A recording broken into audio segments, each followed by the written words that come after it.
Whoa, whoa, whoa, wait. Wait. What? The man shook his head erratically while his arms waved around before he looked the hero straight in the eyes with confused fear. Eraserhead pinched the bridge of his nose as he let out a long sigh. I'm not explaining all that again, nor do I need to. I already have permission, so just open the door. Eraser lazily flicked his hand towards the door on his right.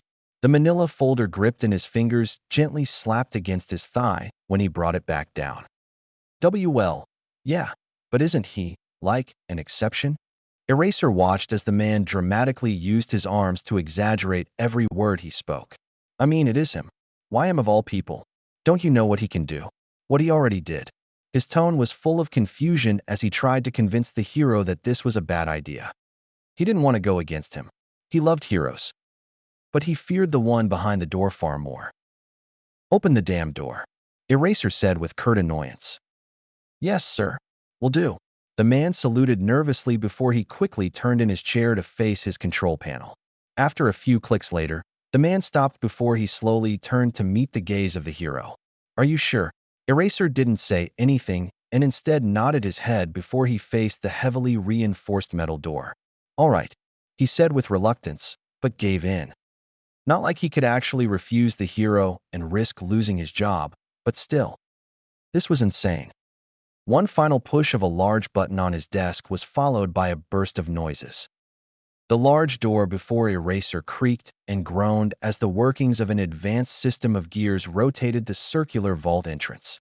It began to slowly roll to the side and into a fitted space in the frame. Eraser could only think what hell of a door this was if it weren't for the folder he still held in his hand. Once it was fully open, a small bridge formed between the gap where the door was previously.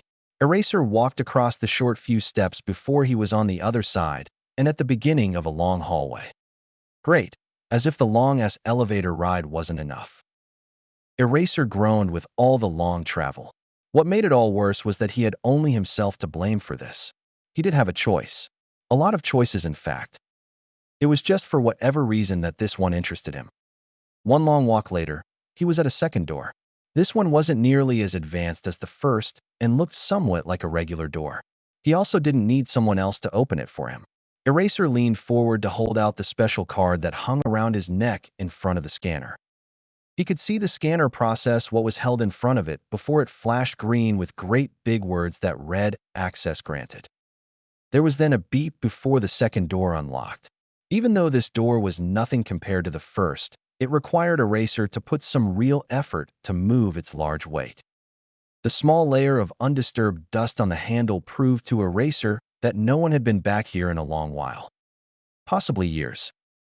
At last, the door was completely open to reveal all that lay beyond. Eraser saw a perfectly white room, polished walled with not a single mark on them. It was a small rectangular prism that held nothing of interest to make it stand out in the slightest. That was exactly why it stood out so much. It was obscure. Inhumane. It disturbed Eraser to even look at it. He could only imagine what it had done to the person curled up in a ball on the other side of the room. They were leaned into the corner of the walls on Eraser's left. Their right side faced him. Their legs were tucked against their chest, and their arms limp around their legs. Eraser couldn't even see their face as their forehead was planted onto their knees. The clothes they wore were the definition of plain. They looked like a mix between a hospital gown and prison clothes. An ivory white color with faint blue crisscross lines. The most noticeable feature was there were small torn holes all over in a particular path along with rough-looking edges underneath. They were easy to see due to the clothing looking a couple sizes too small for their body. From all that, there was only one thing that stood out from the rest. Eraser could see dark shaggy hair that draped over their shoulders and hung over their knees. From his appearance alone, Eraser was confident in his conclusion that this was indeed him. It only took about 10 steps to reach him, but Eraser only took 7. Despite that he looked so small and frail, this was possibly one of the most dangerous beings on Earth. And to think that he was merely a child. Eraser slowly crouched down before him, but didn't fully sit down. The boy hadn't moved an inch since Eraser came in, not even when he opened the door. If the hero couldn't see the smallest trace of rhythmic movement of his chest, then he would have thought he was dead. Now that Eraser was fully in the room, he noticed how stale the air both smelt and tasted on his tongue. There was not a single sound here other than Eraser's own breathing. This place was awful. He should try to hurry this up and get the hell out of here. He was tired. Can you speak? Eraser had to know first off if the boy even wanted to give the effort to communicate. His question was met by a prolonged silence. It was too early to tell if that was a good or bad thing. Can you tell me your name? Eraser went with his second question. Again, silence. Eraser thought for a moment. He wasn't asleep. The pattern of his breathing gave that away. I'm Eraserhead, a hero. The man would have suspected the boy to be unresponsive if he didn't see the smallest twitch of his finger upon the mention of a hero. I'm here on some important business. I was sent by a special organization that got approved to put a new law into action. I was really hoping you could help me out, kid. Eraserhead confessed some of his reasonings. He knew that when the boy's breathing hastened ever so slightly that he had his attention. But before that, what do you say to us getting to know each other? Eraser put the suggestion out there. He couldn't tell if he was doing good or not, but the kid hasn't does anything to say otherwise. Would you like to start, or should I? The hero inquired. No unusual response to indicate the boy had intention to respond. Alight, I'll go first. Eraser made sure to talk low and kindly this entire time. He needed to show that he wasn't a threat and could be trusted. My hero name is Eraserhead, as I've already told you. However, my actual name is Izawa Shota. You can call me whichever you want. My quirk allows me to erase the quirks of whoever I look at. It helps to level any villains who depend on their quirk too much. Eraser started a basic introduction of himself. If he was able to get the kid to do the same, then it would smooth things over exponentially. Of course, I have UA to thank for that. Taught me everything there is to being a hero. Have you ever heard of UA? Eraser took his next shot to get the kid to talk. Once again, silence. Not a sound came from the boy, but that didn't mean he didn't reply. Even if it was the smallest nod Eraser has ever seen, it was better than nothing. All right, we're getting somewhere. I'm sure you must also know that a lot of heroes came from UA, as well as some other high-end schools. Have you ever wanted to be a hero? Eraser asked again to get bits of information. No, not. Anyway, Eraser changed the subject. It wasn't easy for me to get where I am now. Everyone has something they're working for, or in some case, fighting for. The hero paused here to debate his next words. But what about you? You were fighting back then, weren't you? Eraser felt something within him as he said this. He knew that the boy felt it too when he shifted ever so slightly. And you didn't stop fighting because you had someone to protect, right? Eraser spoke slowly, but he felt his heart speed up. You fought for the both of you. They did terrible things to you, but you never gave up. You did it because it was the right thing to do. But then, something happened. What happened, kid? The man kept his voice gentle, but made the question sound like silence wasn't an option. You weren't able to protect her that time. He was able to get a stronger reaction out of that. The boy visibly tensed by the end of his sentence. You got angry. That statement was left to hang in the air for several seconds. You unleashed a deep power within you that you couldn't control. You ended up hurting a lot of people. I don't think I need to tell you that a lot of those people didn't make it. Why? Eraser's voice caught in his throat for a moment. Because from the single word he heard, it sounded like the boy's voice was caught in it. It was unbelievably raspy. The best was to describe it was to think of an 80-year-old smoker who had gone just as long without water. It became apparent that this boy hadn't even uttered a whisper in who knows how long. Eraser didn't say anything as he watched his small movements. His messy hair fell from his knees as he inched his head upwards. The thick hair covered a portion of the boy's face. His mouth came into the light, followed by a nose. From between two thick locks of hair, Eraser saw an eye that met his gaze. The man froze when he saw that lone eye. It didn't move at all. When the boy turned to look at him, his head wasn't led by his gaze. Despite that he spoke and breathed, Eraser felt like he was looking at a dead person. There wasn't a single sign of life in that dark, expressionless eye. Nothing but a dried pit of sadness and suffering. Surrounded by huge dark bags that made Eraser question the last time he slept. Why do you tell me what I already know? The boy strained to speak as his vocal cords strained. Eraser forced himself to come out of his stupor. This might end up taking a huge toll on him, but he'd be damned if he didn't do his job as a hero to help someone who desperately needed it. Because despite all that, I don't believe that you should be in here. Eraser stated plain and simple. When he said this, he saw a flicker of something on the boy's face. Surprise? What happened wasn't your fault. You shouldn't blame yourself, and neither should anyone else. Eraser let some of his emotion spill in his words. He was never a person to get worked up over small stuff. But this was far from something small. This was a borderline crime in his eyes. He wouldn't stand by it. What are you saying? The boy spoke again. His voice wasn't as bad as before, but in no way healthy for anyone. Eraser took a deep breath, ready to confess his reasons for being here. I'm saying that you have a second chance. Eraser's words were heavy when he said this. He saw another change in the boy, another hint of shock. Any other time, there's no way for you to be able to walk out of here. But remember what I told you earlier? That I'm on important business and a new law has been put into motion? That law is the Villain Redemption Program. I have been hired by the organization to be the first supervisor to bring a villain locked away somewhere back out into the world and help the heroes in this chaos.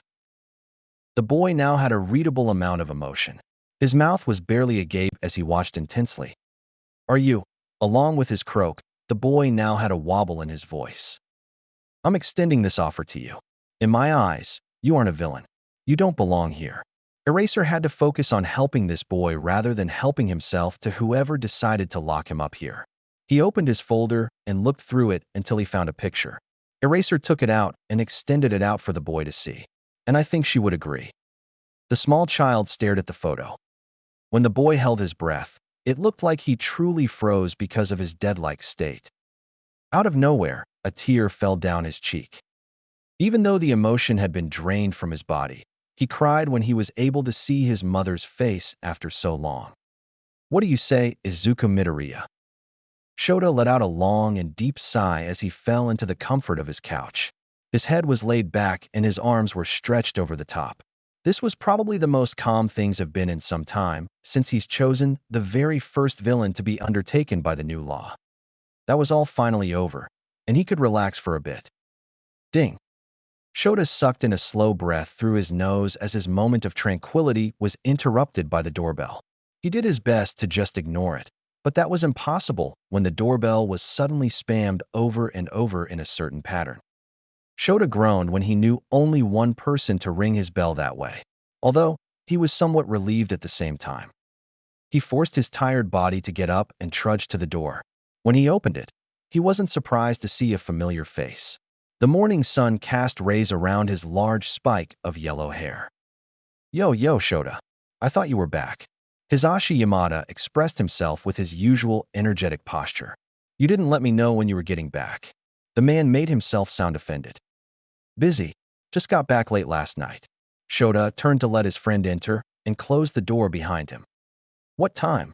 Hisashi asked out of curiosity before he sat on the couch alongside Shota. 3 in the morning. Shota groaned with the remembrance of the long drive. Sheesh, you didn't get a hotel? Hisashi raised an eyebrow at his friend's stubbornness. You know I hate hotels. Besides, I wanted to avoid too many sudden changes to prevent stress on the kid. Midway of his sentence, Shota heard the coffee maker in high kitchen go off to let him know his caffeine was ready. The kid, Hisashi voiced his confusion. He looked around the room for any signs of them. I thought you were going to get a villain. When Hisashi couldn't find anything, he looked back to Shota for answers. By now, the dark-haired man had made his way to the coffee maker and was preparing a cup. The state deemed him a villain because they didn't know what to do with him. His entire situation was so complex that we didn't figure out what really happened until 2 years after the green light event. Shota answered and went to take a sip of his drink. The green light mystery event. Hisashi shot up from his seat in shock, which caused the other man to nearly spill his drink on himself.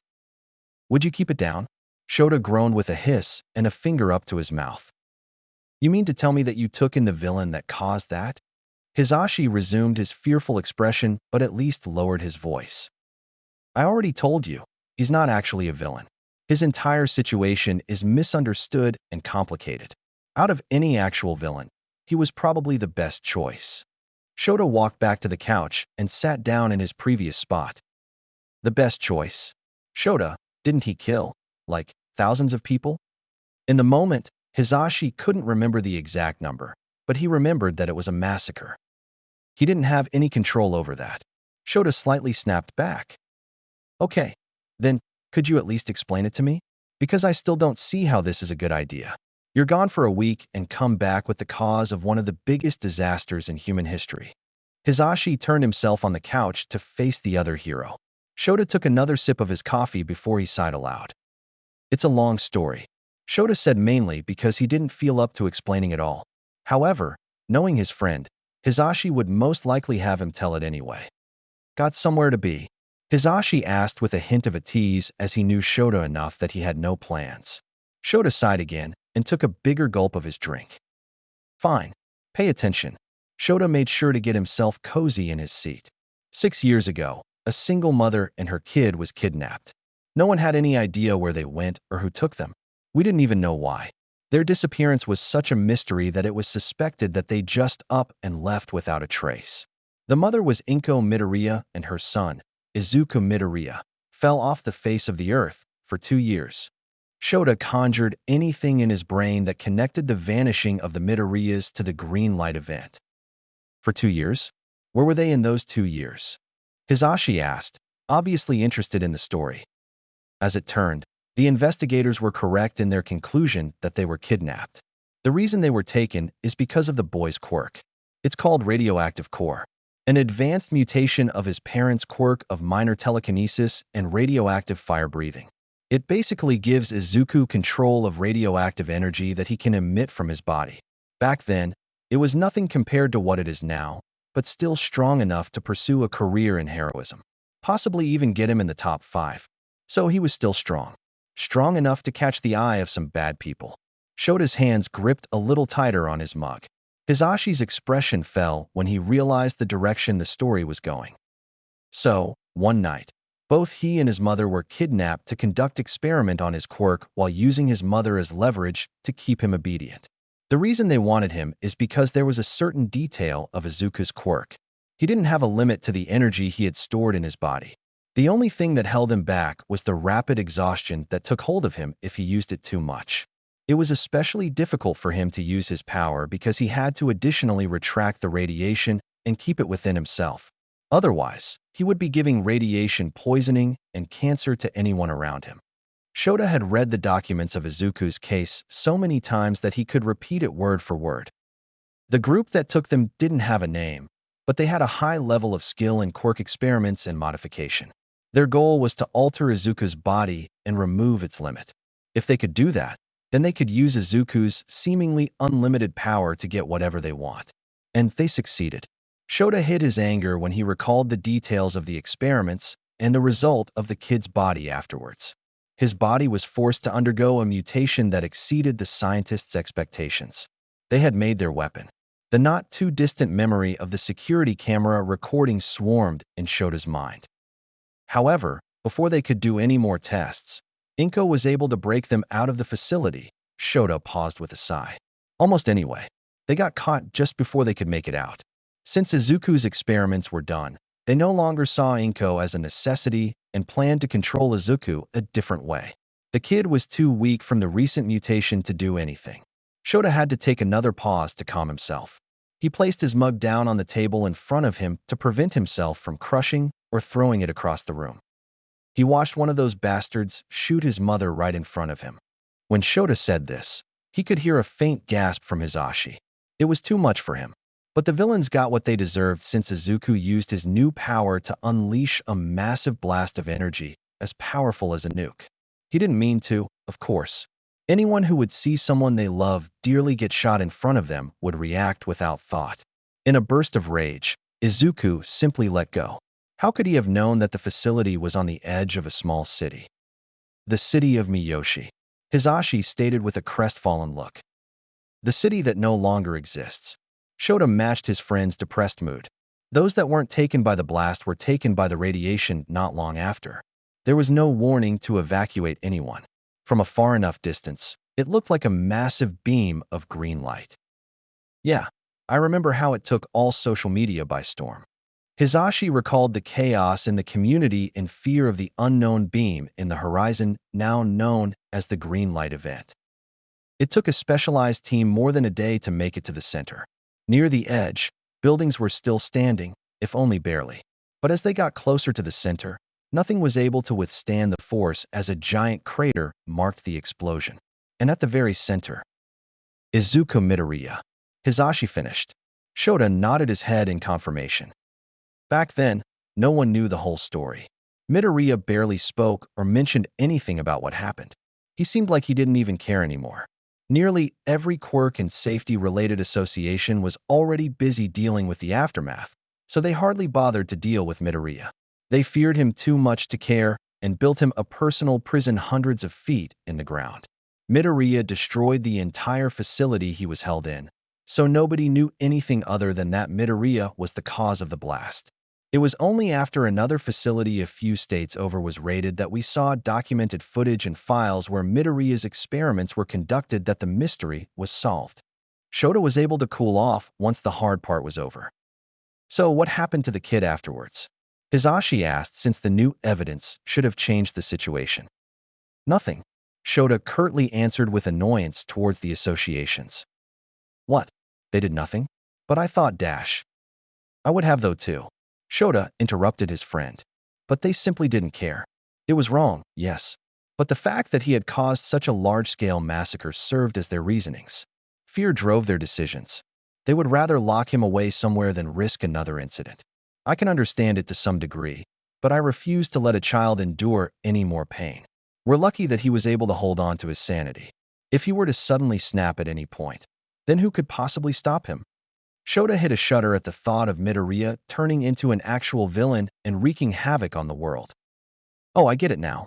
You wanted to help him and keep that from happening in the future, Hisashi said with a snap of his fingers.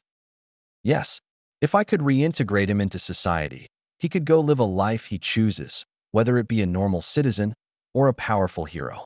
Shota just hoped that it all worked out.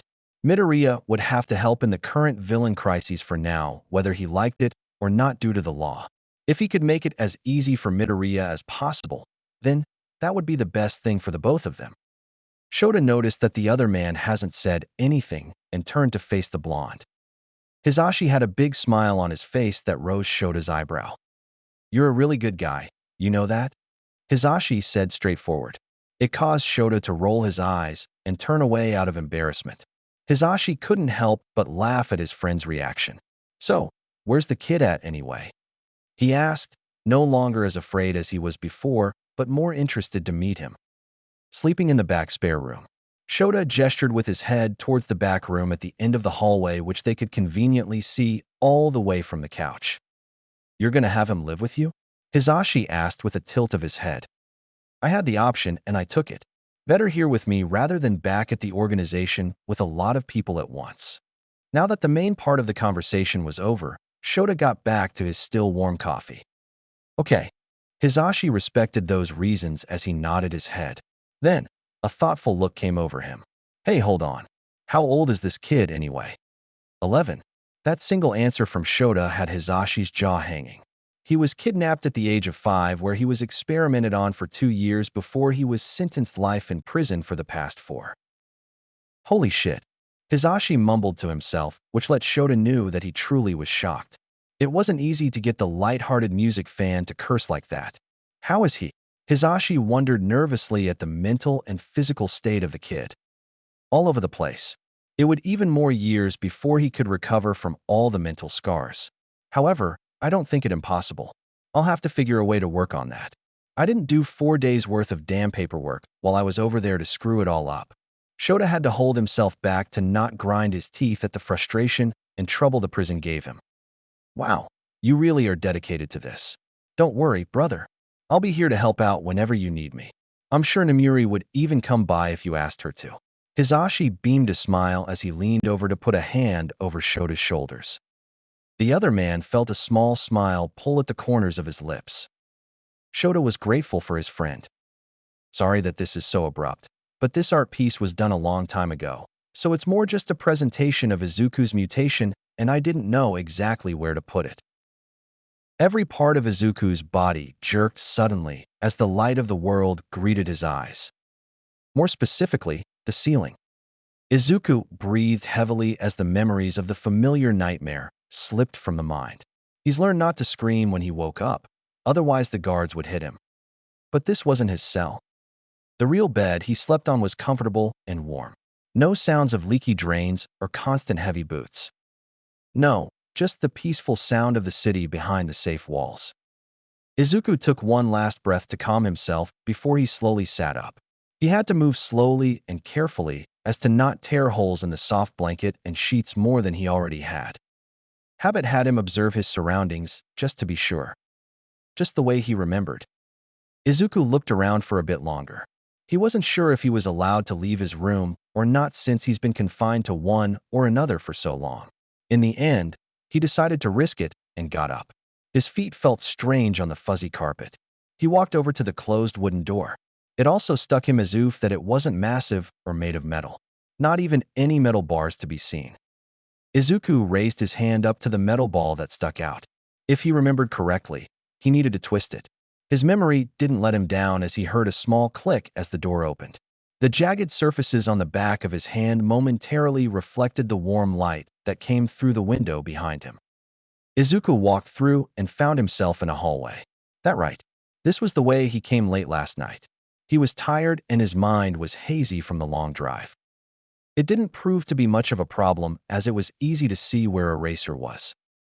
Izuku froze when he saw that he wasn't alone. The blond man stopped mid-sentence when Izuku's movement caught his eye. He leaned around Eraser on the couch and met his gaze. Eraser noticed this and turned himself to look in the same direction. When he saw that Izuku stood at the end of the hallway, the hero got up and wailed around the couch and down the hall. His approach was slow and non-threatening.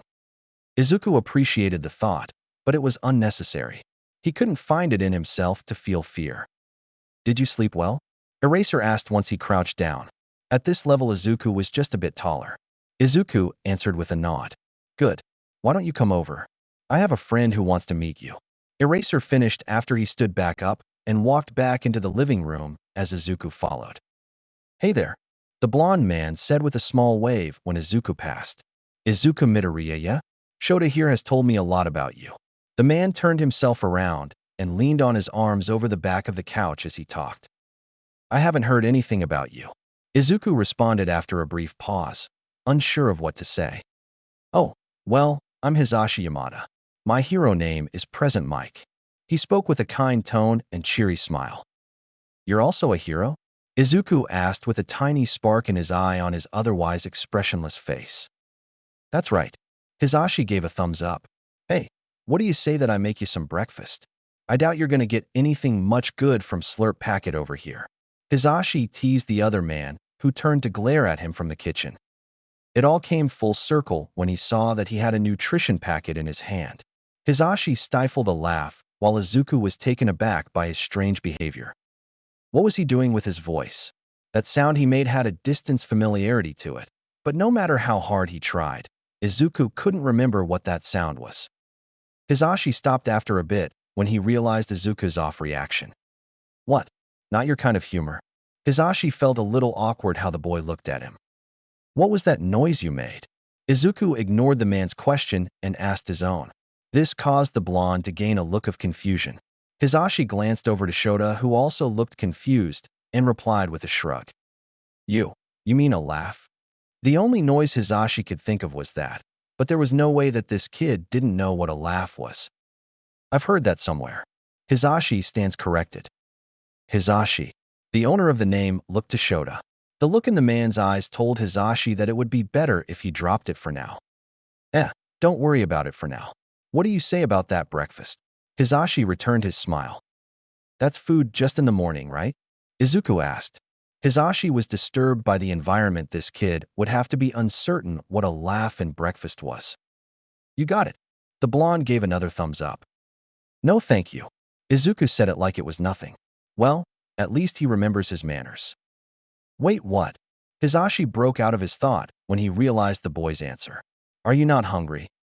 "Haven't been in a long time." Izuku's answer did well to further the hero's bewilderment. It's because of those experiments. Shota's words brought Hisashi's eyes onto him. In the files, it described how the scientist utilized Izuku's infinite power source and altered Izuku's system to take his own quirk as nutrients. Eating and drinking is an option. Shota threw away his packet with a certain tone in his voice, one that Hisashi was able to catch. "Oh, is that jealousy I hear?" the blonde teased. "Shut it," Shota groaned. His schedule as an underground hero was already busy enough as is. The human burden of eating did nothing but take away from his sleeping hours. "Midoriya, even if you don't need to eat, you're welcome to anything here in the kitchen." Eraser gestured around him to the fridge and cabinets. "Thank you, Eraser." Izuku replied with a nod. "Call me Shota, kid. We're gonna be together from here on out, so no need for formalities. Unless we're on missions, of course," the hero said as he walked back to the living room. Now that I look at you, that would explain why you're kind of big for your age." Hisashi rewound the conversation a bit after he saw Izuku's physique. Despite that Izuku had been fed very little in the facility he was taken to and fed absolutely nothing in the prison when they realized he didn't need to eat, the boy had a healthy frame with signs of solid muscle beneath his clothing. "Which reminds me," Shota mumbled half to himself before he crouched down next to Izuku and inspected his apparel. "Sorry." There was a hint of guilt in Izuku's voice when he tilted his head down to see the tears he had made. "You just gave me these, but I already messed them up." Don't worry about it, kid. It's my fault for not preparing more. We'll have to go out sometime today and get you some tougher clothes." Shota reassured that it was no big deal. "Yeah, so." Hisashi got their attention with his hesitant tone. "What's up with that?" The blonde gestured to the small holes in the cloth. More specifically, the back of Izuku's hand. Izuku lifted his arm when he understood Hisashi's confusion. There was a path of jagged, dark, grayish-green rock-like protrusion that came from underneath his sleeve. Some looked sharp enough to draw blood if Izuku wanted to deliver a backhand to someone. "It's what they did to me." Izuku's voice cut through the air as the dark tone in his voice was the most emotion they heard from him so far. Izuku brought up his other arm close to his neck, where he grabbed hold of collar and pulled it over his head. Buddy, wait. You don't have to do that." Hisashi quickly tried to clear himself in case Izuku saw it as a touchy subject. The boy continued despite Hisashi's reassurance. Izuku had to struggle to get the shirt off of him as it constantly snagged on parts of his body. But once he was done, both men had a clear view of the scientist's permanent work on his body. The same jagged rock formation grew all the way up his arms and over his elbows. It kept going to his shoulders where the paths split to the center of his back and chest. On both sides of his torso, the material formed a symmetrical plate that looked like demonic armor. The buildup between his shoulder blades ran down his spine before they looked to split off once more just above his waistline and presumably go down his legs as well. Along each cable of rock on his body, there was an indent in the center, like a dry river with no water. It made the two men think of dark crystals that grew from his body. Both adults had one guess as to why. On his forearms, back, chest, and even neck, there were metal devices. The ones on his arms resembled thin rods which were laid flat inside the indents. Thick straps around his forearms fastened the devices to prevent them from falling out. The one on his neck was similar but took on a design more like a collar, while the ones on his chest and back were nearly identical.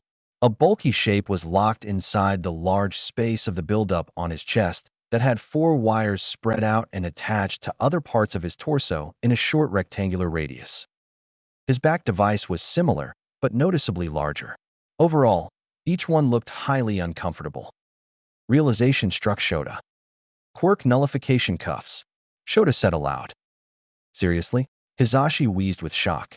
"I've never seen anything like this before." The blonde looked horrified that Izuku had been subjected to this for 4 years. "Each one was specially made from top scientists just for me. When they realized that no ordinary cuff was able to fully cancel my quirk, they had to make a full body system that would work on certain part of my body." Izuku explained to the two what he had heard the scientists describe to each other. "Even now, I can still feel a faint course of energy in my veins." Izuku raised his hand once more. He flexed his fingers a few times before a tiny spark of green energy flickered in the palm of hand. I can't tell what's more absurd, the cuffs or your power. Hizashi's voice was just loud enough to be heard. Both he and Aizawa were unsettled by the great lengths the associations had gone to lock him away entirely. One thing was for certain, Izuku needed to undergo a test to see if he was even stable to work as a reintegrated villain. Shota blinked with something crossed in mind. He dug his hand in his left pocket to search for a certain item. When he found what he was looking for, he raised it up to inspect the small device. So that's what this is. Aizawa concluded the purpose of the small controller the size of a phone in his hand. What's that? Hisashi asked after he leaned further of the couch to see what his friend had. The remote for Midoriya's cuffs. Shota answered half distracted. He looked over the small screen on the front. When he pressed the only physical button on the side, the screen came to life. It showed a green-hued image of a simply silhouetted character. It represented Izuku and the Quirk nullification cuffs on his body. As he looked at it, Shota found that he even had a pair on his legs as well. At the bottom of the screen, there were 3 touchpad options. Activate, reactivate, and stun? Shota clicked his tongue in anger before he turned off the remote and shoved it back in his pocket. Sorry, Midoriya, but in order to keep you within the restrictions of the law, I can't take those off until we can get you a replacement. Shota hated to say those words, but he was smart enough to not do something stupid. That's okay. It's been so long that I've forgotten what it was like without them. Izuku said it like it didn't bother him at all. When he said this, Shota and Hisashi had to look to each with a shared expression of concern. Hisashi, can I count on you to look after him while I go shopping for some things? Mostly clothes. Even before Shota finished asking, he had already made his way towards the door. Yeah, you can count on me. No problem here. Right, kiddo?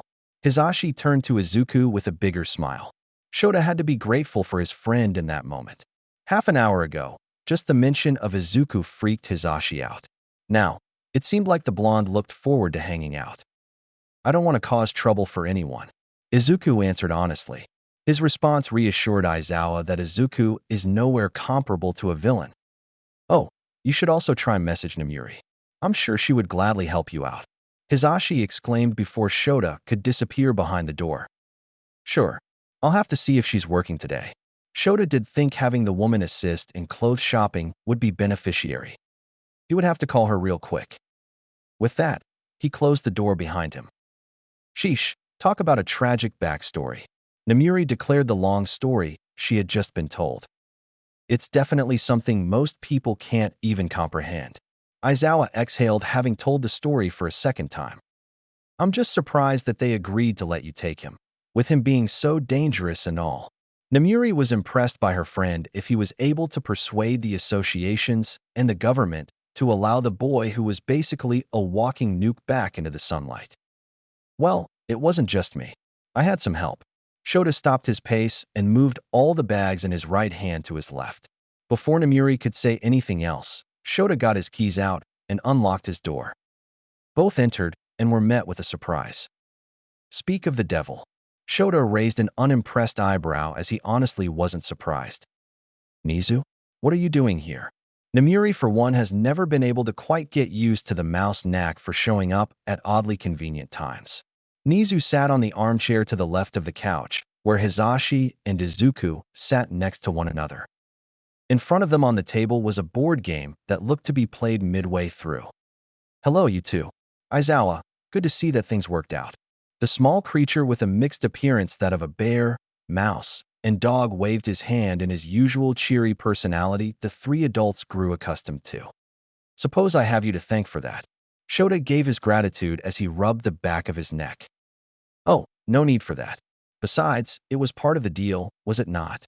Both Hisashi and Namuri noticed Nizu was little more giddy than usual. Since the two of them worked for him, they knew that something interesting has happened. Yeah. Shota murmured in reluctance. Wait, what's going on? Namuri tilted head along with Hisashi. Meanwhile, Izuku watched on in silence as the conversation went on. Mike, Midnight, welcome your newest co-worker. Nizu gestured to the black-haired man who rolled his eyes at the deliberate drama. The previously mentioned pair had wide eyes when they heard the news, which turned to excitement when they turned to face their friend. You took a job at UA? Namiri was delighted to hear this. Before Shota could say anything, Hisashi had suddenly rushed over and lifted the other man into a right hug. "Aw, Shota, I knew you couldn't stay away from us for long." Hisashi cried with joy now that the trio would be reunited. "Please." Shota managed to cough out. "Put me down." "Oh, yeah, right." Hisashi quickly put down his friend who sucked in a breath once he was no longer constricted. "But how come the sudden change of mind? I thought you hated the idea of teaching." It was not too long ago that Namiri remembered Shota turning down Nizu's offer when she and Hisashi accepted. Like the mouse said, it was a part of our deal. Shota straightened himself up and gestured to Nizu for him to explain. "A little less than a week ago, Aizawa had called me and asked for a favor. When he explained it to me, I was intrigued. But even with my influence, it proved to be a challenge. So, in return, I asked for his services at my school. And if he did, then I would assist in training and educating Midoriya." Nizu's explanation brought looks of astonishment on their faces. "You are..." The small voice in the room pulled everyone's attention to the topic on hand. Izuku's slight show of emotion revealed confusion as well as in his tone. "I certainly don't see why not." Izuku was met with a smile on Nizu's snout. "Your story has caught my attention. I look forward to your development, young Midoriya." The boy was only able to respond with silence. His expression showed he was lost and unused to what was going on around him. Thank you." Izuku was finally able to scratch his brain for the proper reply. If there was anything Izuku remembered, it was to be kind and appreciate the kindness of others. Even so, he didn't understand why, and his gaze fell to the ground. "I don't get why any of you would do anything for me, but thank you." His gratitude was spoken to everyone in the room. It was difficult to process this sudden change in his life, but he went along with it. It was as if he blinked and he was suddenly about to have a whole new life. All that was left for him to wonder was if he deserved it. Izuku wasn't oblivious to what he's done, and neither were they. Yet here they were, helping and promising him a better future. Izuku had to blink a few times and rub one of his eyes because it stung all of a sudden. Oh, he must be crying. It's been years since he's done it. Besides, when Shota first came to meet him, that and many other things have been forgotten due to his many years away from the real world. "Hey, bud, don't worry about it." Hisashi changed his voice to be soft and comforting. "Think of it as a welcome back gift." The blonde made an attempt to cheer him up. Speaking of gifts, Namiri took the second bag from Shota and walked over to Izuku. "Here, we got these for you. Shota said that you needed some special tough clothes because of your quirk." Namiri was able to see what Shota had meant now that she could see Izuku's shirt and pants. Izuku slowly reached out for the bags and took hold of them. He looked at the bags and back up to Namiri. "Are you also a hero?" he asked hesitantly, but curiously. Namiri beamed a smile at his innocent posture. "Sure am. Namiri Kiyama, aka Midnight, at your service." The woman performed a small bow to the boy. "Go on, try them out." She urged Izuku towards the hallway for him to change. Once Izuku disappeared around the corner, there were a few seconds of silence before Namiri spoke up again. Now that he's out of earshot, her voice was low and serious. It made everyone else in the room nervous that something was wrong. Did she secretly have a grudge against Izuku? "You two look just alike." Namiri confused Shota when she spun around to squeal the words out of her perked lips. "I knew I couldn't be the only one who saw the resemblance." Hisashi held himself back from shouting, but was ultimately relieved that someone else noticed the similarities. The blonde leaned to Shota before he put his arm around his shoulder. "The kid almost looks like your kid, with the long, scraggly black hair and dark eyes. He even has eye bags, just like yours." "What the hell are you talking about?" Shota grunted as he tried to pull away from Hisashi's hold. "Ah, come on. Don't act like you haven't realized it." Namiri pointed an accusing finger to the man. "With those shaggy and unkempt features, you two look related. Dare I might say that Midoriya looks like your son. You even act a little alike. Mellow and quiet." Namiri got her fill to tease the underground hero. Now, that's enough." The trio were stopped by the mouse. However, Nizu was longer in the living room, but rather in the kitchen where he had somehow gotten himself a cup of tea. I'm sure Eraser would appreciate a little more seriousness of the situation. Nizu scorned the two after a long sip of tea. Shota almost would have thanked him if he didn't see the smirk on the mouse's snout. But I must say that if I didn't know any better then I would have thought you were fooling around with a girl the moment you graduated my school.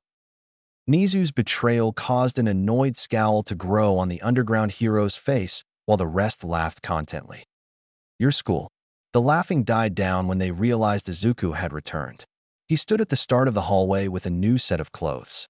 His shirt was short-sleeved and a spotty mix of a light and dark gray. He wore simple baggy khaki shorts. Upon first look, you could see that both was a little thicker than most cloths to make up for Izuku's mutation. Speaking of, more of it was revealed to the eye. The cuffs on Izuku's legs were the same as the ones on his arms. The crystal-like paths did indeed split off to run down the sides of Izuku's legs before they ended just above his ankles. It looks good on you, young man. Nizu thought the boy looked more alive with normal clothes. But yes, my school. I wasn't able to get to that yet earlier. Nizu put down his tea and hopped down from the counter. He walked up to Izuku and stood with his hands behind his back. And where I hope you will enjoy yourself through the continuation of your education and beginning of your training at UA High School. Nizu felt grateful to extend this opportunity to someone in need. And then he felt a sense of pride when recognition flashed in Izuku's eyes. UA. Izuku echoed the words like a memory was unlocked in his mind. Ah, so you know of it then. Is that okay with you? Nizu's question was answered by a nod. That's good to hear. Then I expect to see you tomorrow. Use the rest of today to grow familiar with these three. Nizu gestured to the other adults in the room. They will help you with anything you need. Thank you. Once he processed the information, Izuku uttered his appreciation. No, thank you. Nizu extended an open palm for a handshake. However, Izuku looked confused as he stared at it. Oh, my apologies. Take my hand. Nizu clarified. Izuku blinked before he did as told and took Nizu's hand, or paw. Nizu shook Izuku's hand for him, and that was that. The mouse looked satisfied before he turned on his heel and walked towards the door. The works should be here later to move your belongings, he told Shota when he passed the man. Nizu turned back when he reached the door. I trust you two will help him prepare. Oh, yes, sure. Hisashi wasn't sure what he was helping to prepare, but it was no bother. Namuri seconded his answer with a hum. Good. See you all soon. When the last word left his snout, Nizu closed the door behind him. Izuku had to take a moment to stare. And for the first time in a long while, he thought about his future. A few days later. Well, I think that's all there is to it. Recovery Girl announced when she couldn't think of any other tests to conduct. You're sure? It was obvious that Shota found that hard to believe, but the elder has never been wrong before. Of course I'm sure. I couldn't find a single thing wrong with his body.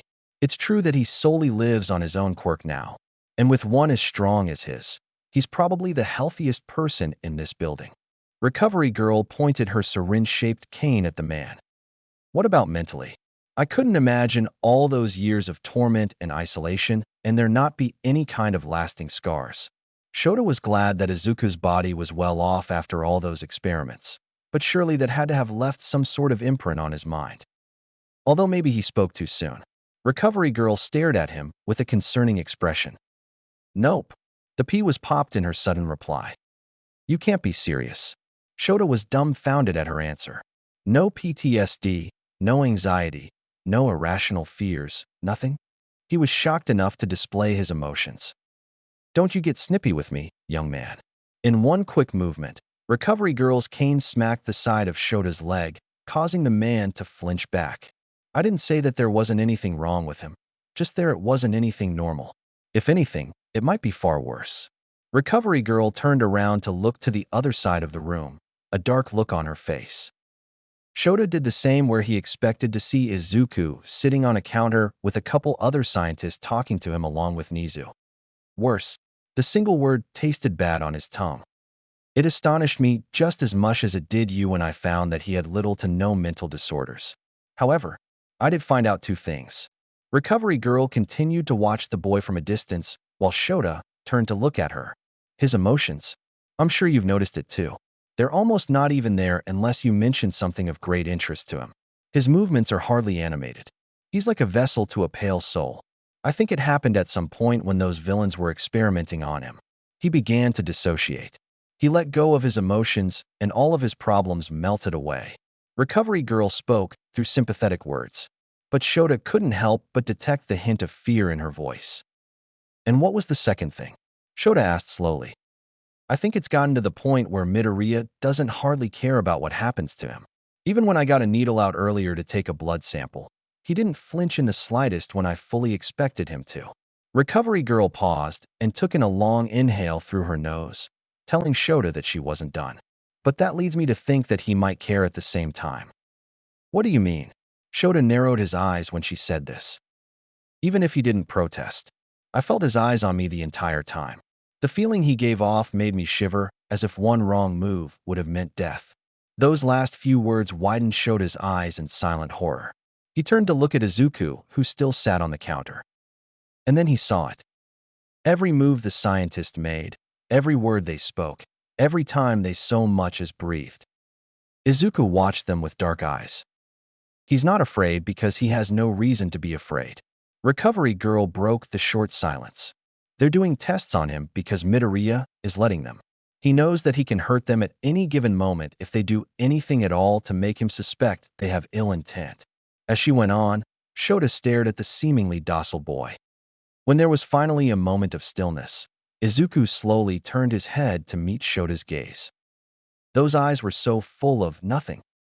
It ashamed Shota to admit that he was frightened of the worst possible outcomes.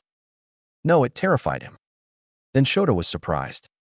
He only realized it when his hand started to move back and forth, but Izuku was gently waving at him. And then Shota was reminded who Izuku was deep down. He exhaled and returned the wave. Protect that boy.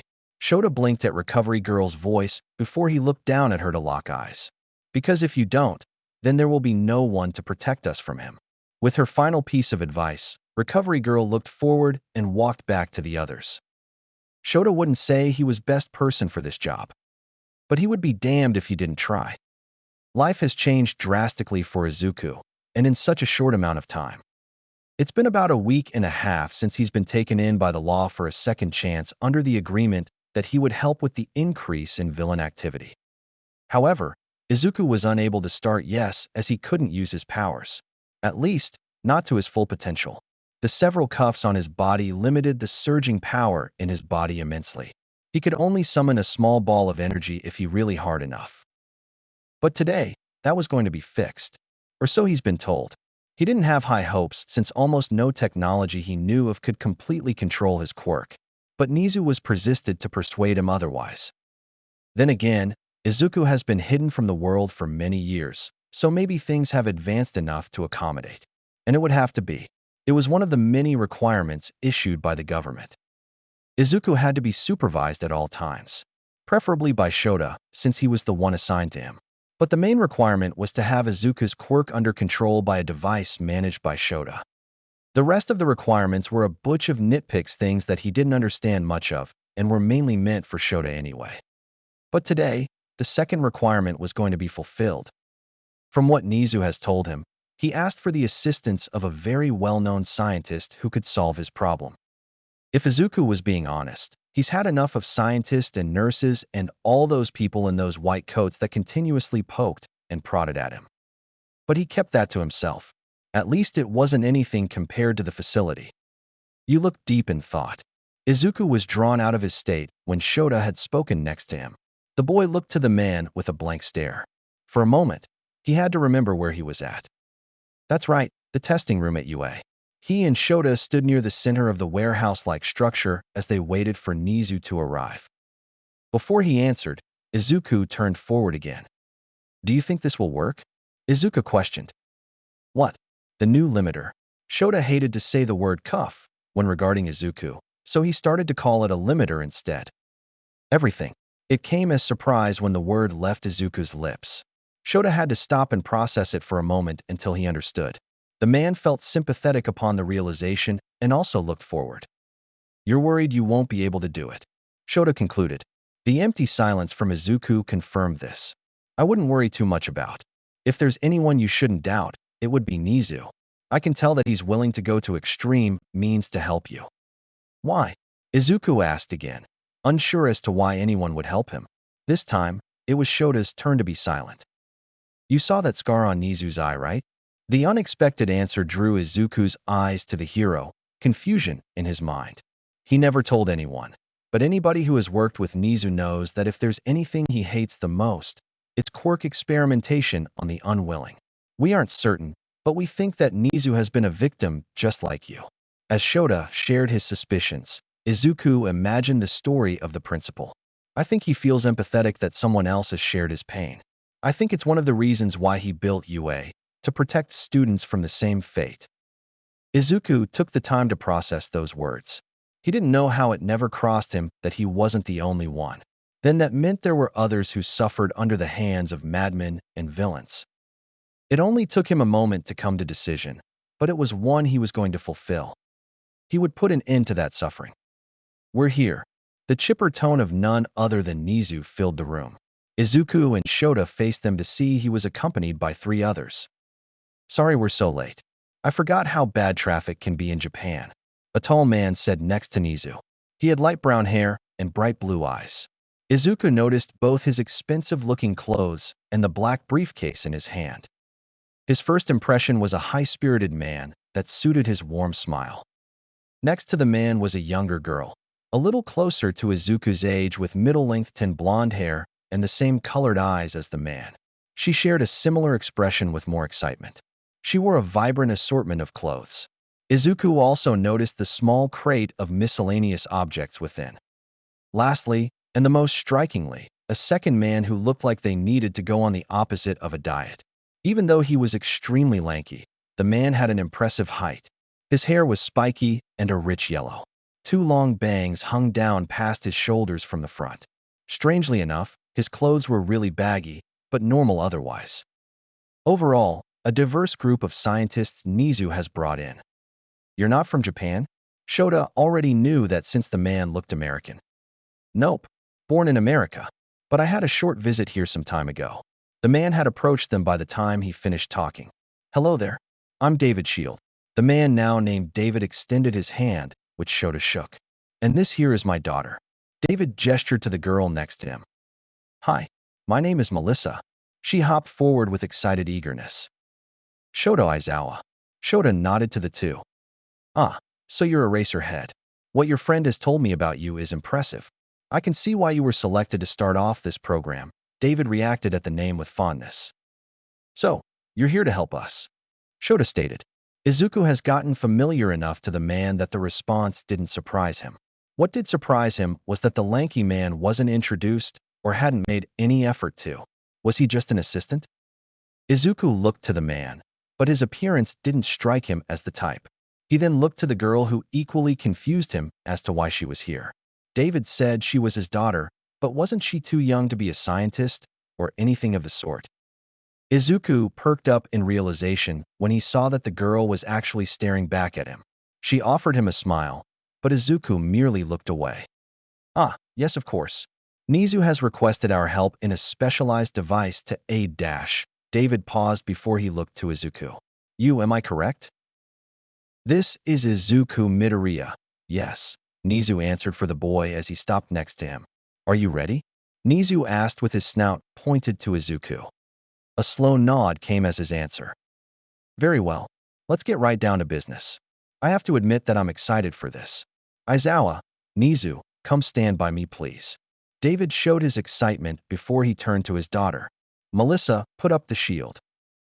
MHM, he hummed in a chipper tone. Once Shota and Nizu made it to his side, Melissa set down the crate and picked something out.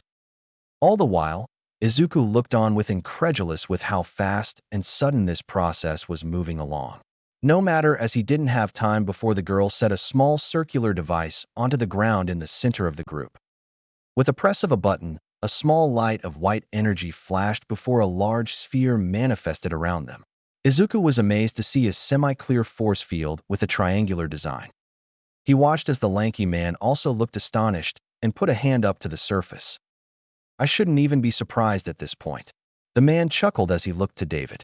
Izuku realized his voice was slightly muffled with the shield between them. Oh, the show has yet to begin. David acknowledged the compliment and turned to Izuku on the outside of the bubble. All right, Aizawa is going to deactivate your cuffs, and we're going to replace them without on. The reason we have the shield up is to make sure that the sudden unbinding of your quirk doesn't accidentally make you release a lot of radiation. Makes sense. David gave the simple explanation. Izuku hummed with a light nod. He went ahead and struggled to take his shirt off. The ones who have yet to see it all stared at the uncomfortable device lodged in the gap of the shallow crater in his chest. With his shirt thrown to the side, each quirk nullification device was free to see. Now that just leaves everything up to you, Aizawa. David and everyone else turned to look at the hero. He knew what to do. Shota has had the device clenched in his hand deep in his pocket for the past 10 minutes. He slowly pulled it out to look at it. The press of a button flashed the same 3 options the first time he looked at it. Shota locked eyes with Izuku. Are you ready? Shota's question hung in the air as the two held their gaze. Yeah. Izuku actually felt a hint of nervousness when he said that. He hadn't felt that in a long time. But there was no backing out now. Everyone felt the tense anticipation as Shota planted his eyes on the deactivate button. Without a second thought, he clicked it. All eyes were back on Izuku when they heard a consistent beep. The cuffs on his body all had a green light. In the next moment, they turned red with a click. The beep ceased and was replaced by a wiring and shifting of metal pieces. The thick straps of the cuffs disconnected, and each device shifted. You could tell they were tight from how much tension was released. One by one, the cuffs fell from his body.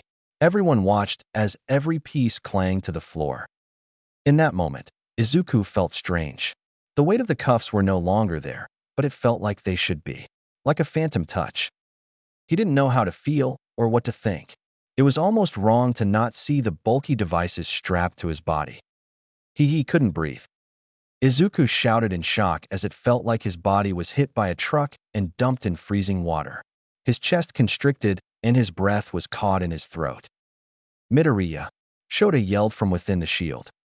Izuku fell to his knees and clenched the center of his chest where the sensation was the strongest with his left hand. His vision blurred for a moment as everything went from cold to hot in a moment.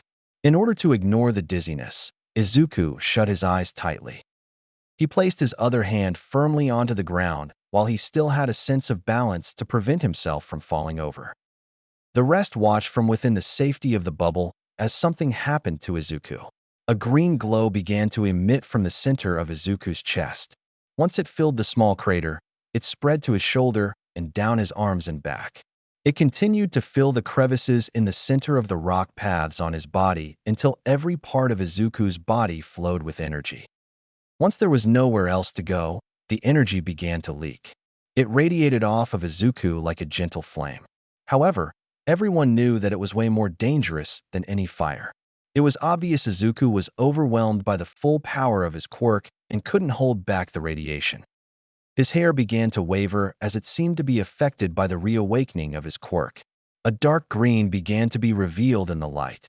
Izuku's hair was lifted in the air to match the flow of the aura around him. It was revealed that a cross of the same rock material was on Izuku's forehead. No one has seen it due to his hair hiding it before. Midoriya, you have to keep the radiation from leaving your body.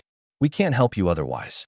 Shota tried to make himself sound as calm as possible, but the potential danger of the situation worried him. I'm trying. Izuku's strained voice came through the bubble.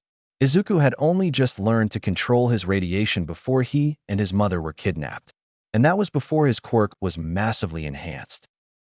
He didn't see how it was possible to control this overflowing energy with the little practice he's had. A wave of energy burst from Izuku's body, and he could feel himself slipping. The aura around him increased in size and intensity. An alert flashed red on the inside of the protective dome. David grew a look of uneasiness. So did everyone else when they read what it meant. The shield won't be able to take much more of this. David's voice revealed his shock at how intense and thick the waves of radiation that overflowed from Izuku's body. Everyone jumped at the sudden noise next to them when the lanky man slapped his hand against the wall of the bubble. Midoriya, listen to me. With a surprising amount of power in his voice, the man's bellow reached Izuku's ears. Don't fight it. Your quirk is not your enemy. It doesn't matter what those villains did to you, because they can never change what you were gifted. It's your power to wield. Izuku opened his eyes to show they were no longer black. They glowed a vibrant green brighter than the energy around him. As cheesy as it sounded, Izuku felt inspiration from the man's words. It reminded him of a figure he idolized so long ago.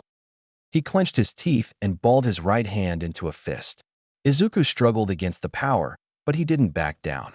He lifted his fist and slammed it into the ground. Small cracks formed around his knuckles due to his shocking strength. Izuku knew what would happen if he failed this simple task to just control his quirk and what it meant if he hurt everyone else. It wouldn't just mean he would be sent back to the prison. It would mean he would break his promise.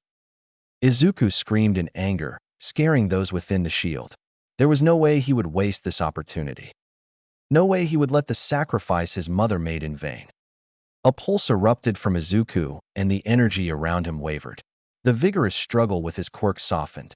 He now had a grip, but it wasn't enough, so Izuku pushed more. With great anticipation, everyone witnessed Izuku slowly containing his quirk.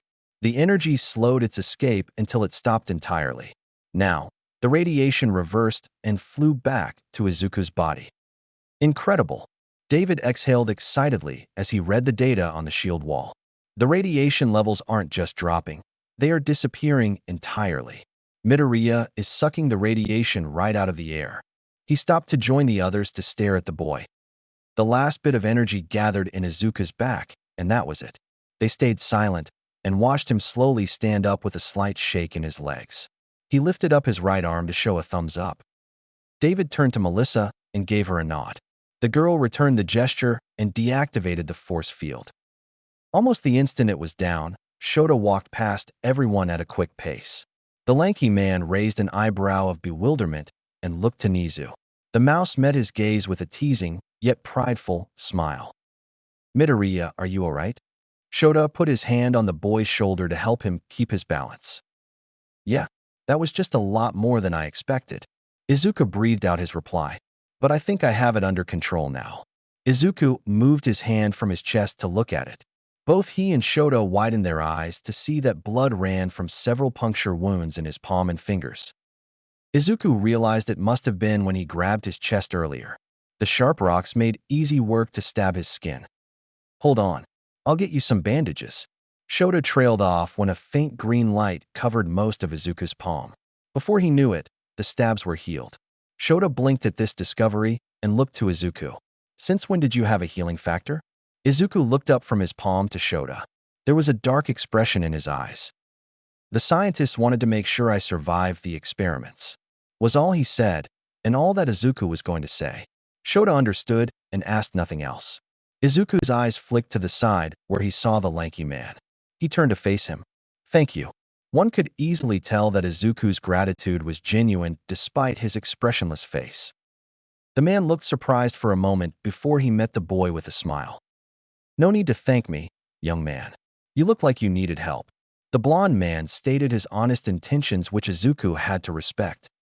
Well, I did say exciting, did I not? David came up next to Shota. A bit too exciting if you ask me.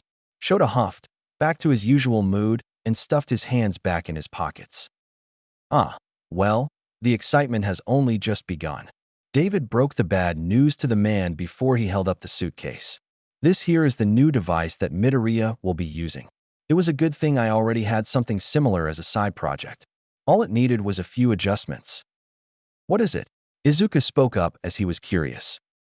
It's a QCC. Melissa suddenly hopped up next to Izuku's side, causing him to jerk back. Stands for Quirk Control Collar.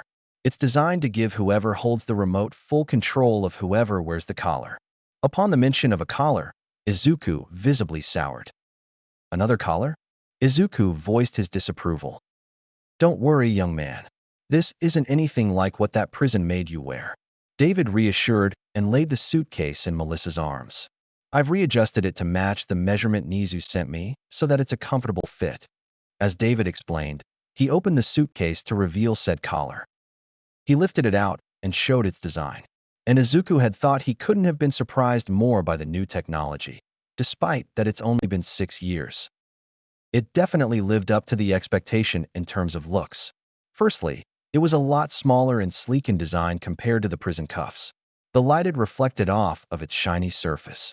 Its main color was silver with yellow and indents for detail. In the middle, there was a small ball that Izuku suspected glowed when activated.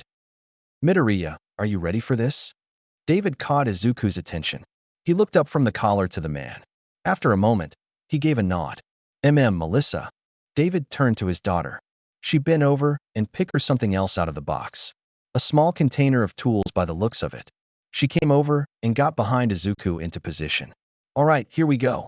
David shot a smile to the boy before he leaned forward to strap the collar to Izuku's neck.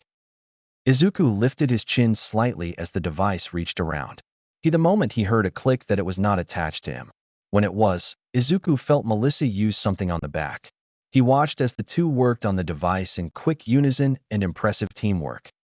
Everything seems to be as expected. David mumbled with divided attention. Just making sure that all the pieces are in the correct place and aren't in the way. Anything feel uncomfortable, Midoriya? David asked while he continued to tweak the collar. No, either way, it didn't matter much to Izuku whether it was comfortable or not. Well then, David stood back and observed his work. I think it's ready. Right after the last word left his mouth, one last click sounded from the back of the collar. I'll get over here. This sucker isn't going anywhere. Melissa's voice announced from behind. Izuku suddenly saw her on his left with his shirt in hand. Sure offered him another smile, but Izuku simply took his shirt and returned the offer with a single nod before he put his shirt back on. The girl seemed dissatisfied with this, but came around to stand next to her father, who patted her on the head. Good work. All that's left now is to turn it on. As David said this, he pulled on his own remote from his pocket. With a click of a button, the little ball on the front of Izuku's new collar glowed green.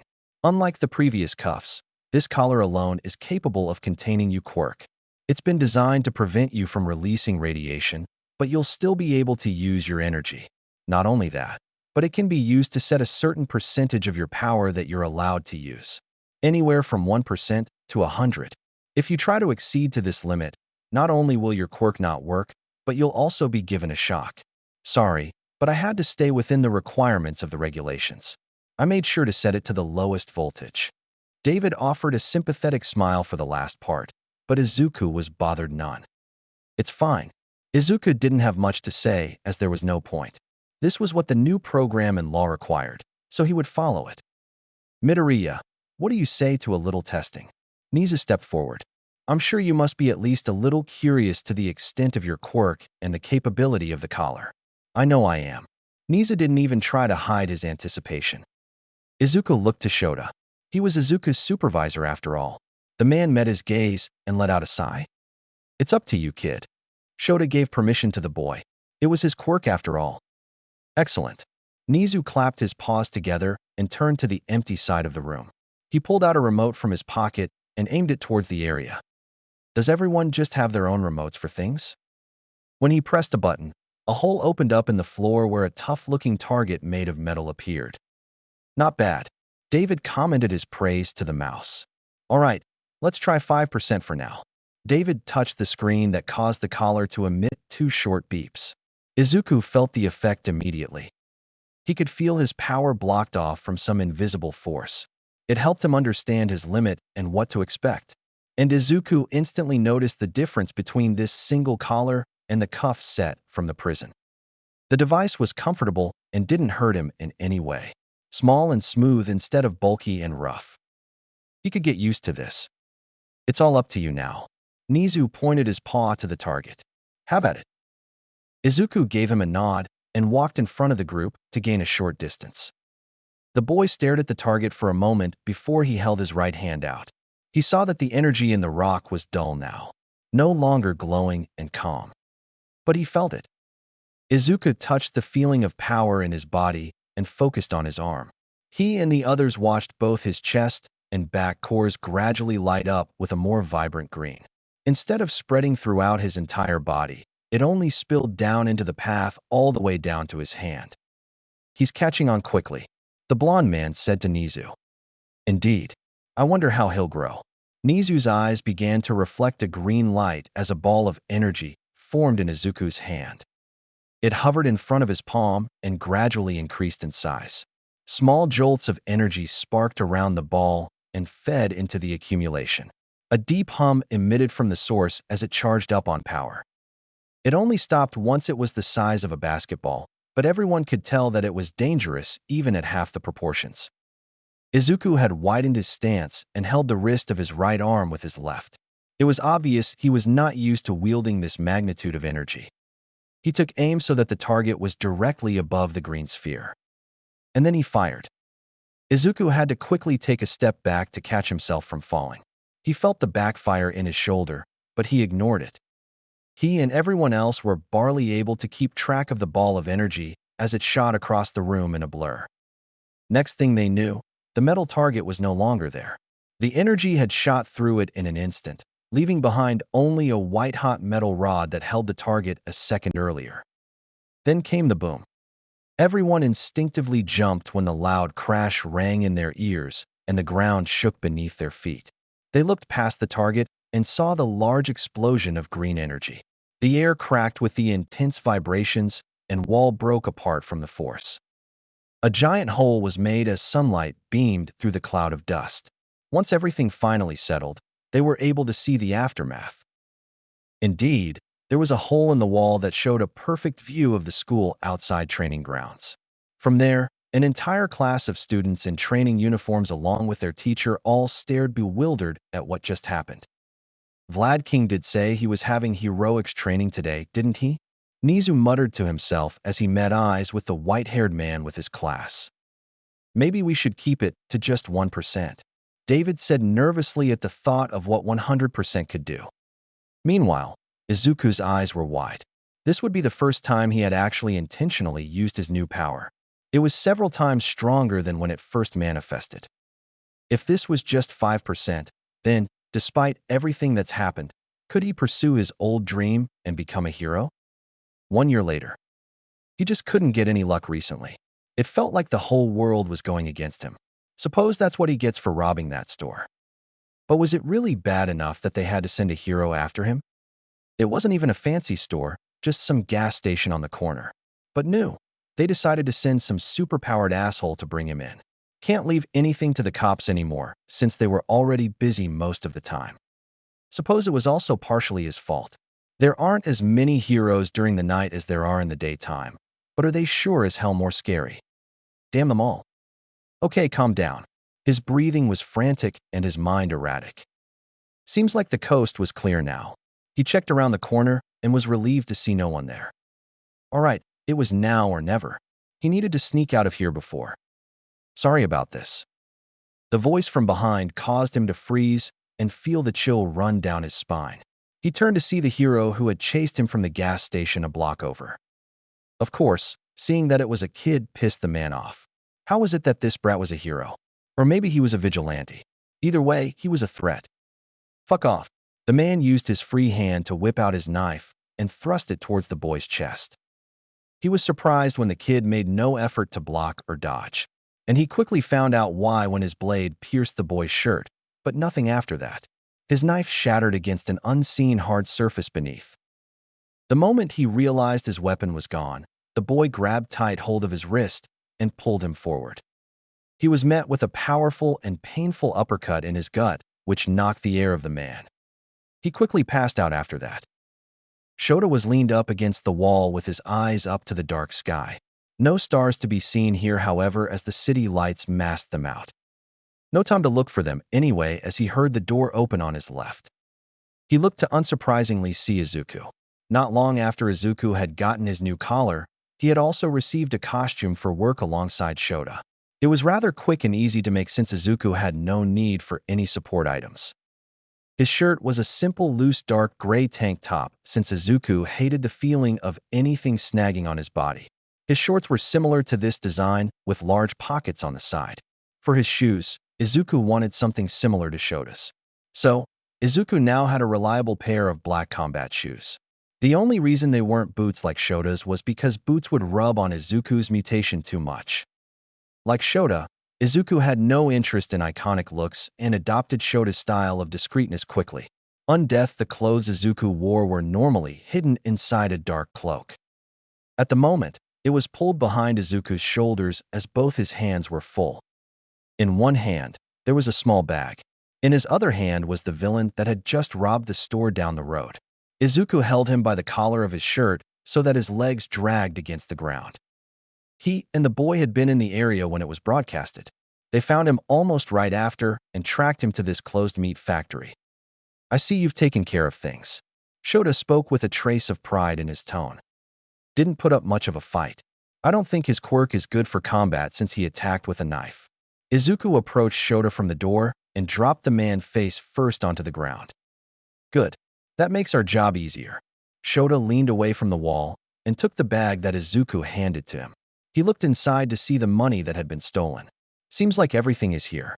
I've already called the police to come pick these up. Should be here soon. Shota announced since he knew it was only a matter of time before Izuku caught the man. Once the police did arrive, the man had regained consciousness and had been giving Izuku the stink eye as two officers escorted him to a police cruiser. Another successful night, The detective of the police force greeted both underground heroes. Things get pretty easy when you have a superhuman to help out. Shota rubbed the top of Izuku's hair, which had been cut long ago, now showing the same rock material in the shape of a cross on his forehead. Izuku shook his head, which made his hair puff back out where Shota had messed with it. I bet. You got used to this hero gig faster than most, Midoriya. Makes me think you were born to be a hero. The detective complimented Izuku, which caused a slight change in his expression to let the two adults know he appreciated it. Thank you, Sakachi. Izuku gave a large bow to the man, a hint Shota picked up over the year to know that Izuku was extremely grateful. Of course. Take care, you two. Sakachi bid his farewell with a wave which was returned by Shota and Izuku. With their catch of the night, their mission is over. Half an hour later, they are back in the cozy walls of their new home for the past year. Shota and Izuku had their very own home on UA campus. It was a part of Shota's and Nizu's deal, and it has helped greatly in their new lives. Shota has been a heroics teacher for UA ever since, and Izuku has been taught personally by Nizu to catch him up on his education. That piled up with actual hero work at nights. So yeah, it's been busy and pretty tough at times to juggle it all. However, Izuku wouldn't change a single thing. Compared to everything else before, he was living the dream. Izuku's passion to be a hero the moment he got his quirk was rekindled. There were now people all around him that supported and accepted him even if they knew what he's caused. It took him a while to get used to it all, but now he felt comfortable enough around all these people. And not just any people, but most of which are heroes. For a long time, Izuku forgot the feeling of being content in life. Izuku was disturbed out of his peaceful thought when he heard a familiar ring in his room. He sat up from his bed to see his computer lit up with a notification for a video call. There was only one person Izuku knew to video call him, so he didn't bother to look at the name. Izuku got up and walked over to the computer and sat at his desk where he accepted the call. Just as Izuku expected, Melissa popped up on the screen. Hey, Izuku. Her voice chirped through the speaker as she waved. Did you need something, Melissa? It was a common question that Izuku asked when the girl started a random call. No reason to question why she was up so late, though. Oh, come on. Don't be like that. Melissa teased with fake offense in her voice. Izuku's only reaction was a single blink and silence. Well, anyway, it's not me who needs something, but rather you who does. I heard that Principal Nizu's class today was pretty hard and that you had a test coming up, so I figured I would help you out. She explained, unbothered by Izuku's lack of positive emotion. Thank you, but I think I can. Izuku cut himself short when he noticed the homework and study guides Nizu had given him on the side of his desk. The principal really worked him hard. He let out a quiet groan before he looked back to the screen. If it isn't too much trouble. Izuku admitted his doubts to complete the work before the due date. Melissa responded with a giggle, as this was common to happen. All right, so let's work on the first problem, Melissa suggested while Izuku got his book open and pencil in hand. I'm still so impressed that you aced the test without a single mistake. Melissa voiced her surprise with a smile from the other side of the table. It's nothing to be impressed about, Izuku remarked with his eyes faced towards her before he stared in front of him. I'm a few grades below what I'm supposed to be with my age. He didn't have that much excitement for his current situation in terms of education. Yes, Izuku was coming along, but it was his progress he was more focused on. Nizu said that if I keep this up, I might be able to get back in my proper grade just in time for high school. Until then, everything else is just stepping stones. Well, yeah, but what's wrong with realizing your accomplishments so far? Melissa asked the question that Izuku had to take a moment to process. He turned to look back at her, which led her to do the same. Nothing, I suppose. Izuku gave up and once again looked off into space. I guess I've just been so occupied trying to make up for lost time that I didn't realize. Guess what Melissa said made sense. He's been trying so hard not to waste what he's been given that he's ended up ignoring it anyway. Funny how the world works. You also helped me out a lot with my studies, so thank you. Anytime.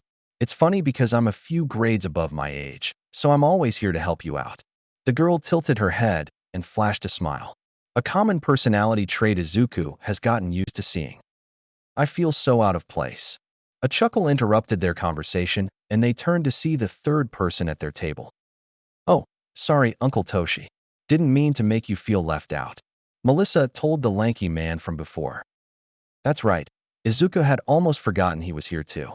He seemed easy to look over, like the man had practiced staying out of focus. Not long after the day Izuku had met him, he learned his name to be Toshinori Yagi. Apparently, a good friend with David Shield and the scientist allowed his daughter to live with the lanky man here in Japan for reasons unknown. Izuku had asked once why they decided to move here, but hasn't asked since because they both said it was a secret or something like that. Ever since, they have invited Izuku on a frequent basis for small activities. Today was an example as Izuku remembered the ice cream cones in their hands when he felt a cold drip on his hand.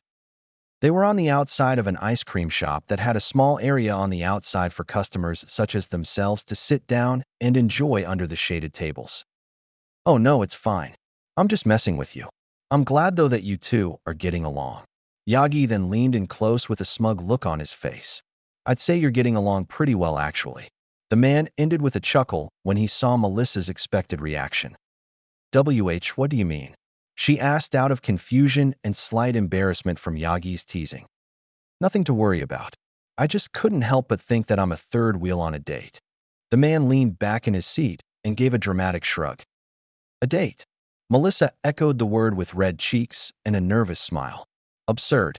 This is just a little celebration for Izuku passing his semester test.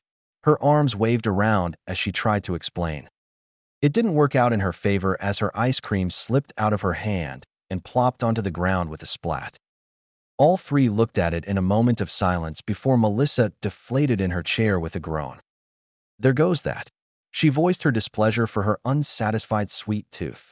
That was when a hand moved into her point of view and was surprised to see another cone. Melissa looked to Izuku to see he had offered her his ice cream. Izuku, you don't have to do that, she reassured. Never was big on sweets. Because he insisted, Melissa took the treat with an appreciative smile.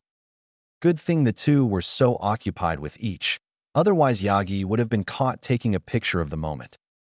That would have been the case, however, if it weren't for the loud crash that hid the phone click. Each one jumped in fright at the sudden shriek of metal and screeching of tires. Melissa had unfortunately dropped the second ice cream cone she was just gifted. Izuku instinctively leapt up from his chair, which caused it to fall backwards behind him and spin to face the direction of the sound. In the corner of his eye, he saw that Yagi had done the exact same. However, he wasn't able to acknowledge it since his attention was set on the scene before him. Over the 2-foot wall of the ice cream shop property, they saw that a car had ran straight into the side of another car. It looked to be a T-bone crash with the side of a car caved in on the driver's side. The other car's front was scrapped and buckled under the collision. Small parts of metal and glass littered the area. Just like the three of them, others on the sidewalks have frozen in place to observe the incident. Izuku and Yagi were the first to react. Or so they thought. Both were surprised to see Melissa jump up from her chair and hop over the wall. They were just about to follow when the door of the car with the crushed front flung open. It revealed the driver to be a middle-aged woman with a bloodied spot on the side of her head. Izuku and Yagi finally focused enough to resume their pursuit and rush over. By now, Melissa had made it halfway before she suddenly stopped in her tracks. The two males realized it as soon as she did. The woman had a gun in her hand.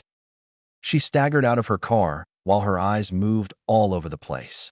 It was obvious the crash disoriented her. But what was the reason for the revolver in her hand? She finally set her gaze on the car she had hit and stumbled towards it. She grabbed the door handle and yanked it open. Meanwhile, everyone who watched was uncertain of what to do. Once the door of the second car was fully opened, they saw the other driver to be another woman. This one looked younger and in much more pain from the crash. She looked to be mostly consciousness besides the few groans she made. Even from their distance, Izuku could see her broken arm and the blood on her face clear as day. The woman with the gun leaned in and undid the seatbelt. For a moment, it would appear that she was helping her. Then the sirens came within earshot. The woman noticed as she spun around with a snarl on her face. She turned back towards the other driver and grabbed her by the shirt and began to aggressively pull her out.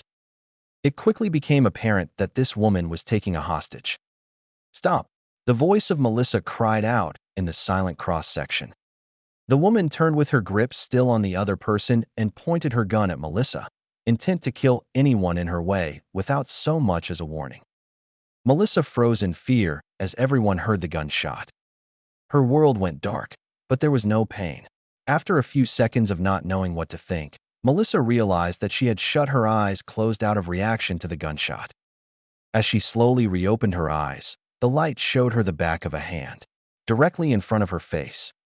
More specifically, Izuku's right hand. It was balled into a fist as it was mere inches away. There was a small glow of energy in the crevice of his mutation. Melissa then realized that Izuku stood just behind her and had reached around with his hand to catch the bullet. When she looked just above Izuku's knuckles, she saw the shocked face of the woman. No, not just shocked. Terrified. Because Melissa could not see the death stare Izuku expressed from over her shoulder. The girl noticed Izuku's hand tighten and heard the sound of crunching metal. Izuku's finger loosened, and Melissa saw gray dust fall with the gentle breeze. "Stay back," she screamed out of fear and jerked her revolver towards them. Izuku's brought his hand back onto Melissa's shoulder. He gently tugged her back and behind him. As the two passed, Melissa saw the look on Izuku's face and understood the woman's fear. Nothing had changed about Izuku's expression. The only sign of emotion was in his narrowed eyes that glowed a bright green. Izuku took several steps forward in front of Melissa. Before she could do anything else, she felt an arm wrap around both her shoulders. She turned to see Yagi with concern written all over his face. "Leave it to him," he whispered as he pulled the both of them further away from the woman. "I said stay back," the woman shouted again. Izuku stopped his slow approach and stood barely 15 feet away.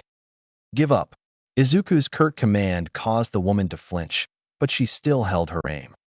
"You can fuck off. I'm the one giving orders." From the way the lady waved the gun and shook the unconsciousness woman in the seat, it was safe to say that this was a villain. "And why should I listen to you?" Izuku inquired with an unimpressed tone. The villain snarled at his question and pulled the innocent woman further from her car. Her front half hung from her seat as she was held up by the gunner. She let out another half-aware moan when the revolver was pushed against the side of her head. "Because if you don't, then I'll send a bullet through her skull, ear to ear." The villain screamed her threat for all around to hear. There were gasps of shock and horror along the sidewalks. That wouldn't be a good idea.